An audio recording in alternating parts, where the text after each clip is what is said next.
সেদিন বাবু দাদার লাইভে গিয়ে আমার যা হাসি পাচ্ছিল না, কে জানি না, সীমা বোন শোনো শোনো মজার কথা, দাদা শোনেন মজার কথা, কে জানি একটা উকুন মরার ভিডিও ছেড়েছে, উকুন মরা।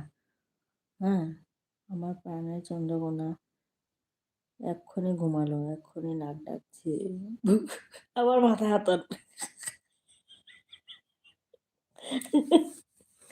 আবার মাথা হাতান সেদিনের মতন। শোনো না, তারপর কে জানি না একটা ভিডিও ছেড়েছে উকুন মরার ভিডিও। তারপরে বাবু দাদা বলছিল কি, যে ভিডিওটা ছেড়েছে সে তাকে বলছিল লাইভে আসছে, তারপরে বাবু দাদা বলছিল, আচ্ছা কি বোন না দিদি, তুমি যে ভিডিওটা দিলা উকুন মরার, আমার বউর মাথায় দিলাম কিন্তু উকুন তো একটা মরলো না। আর কি হাসি পাচ্ছিল আমার, বাবু দাদা থাকলে এখন বলতো।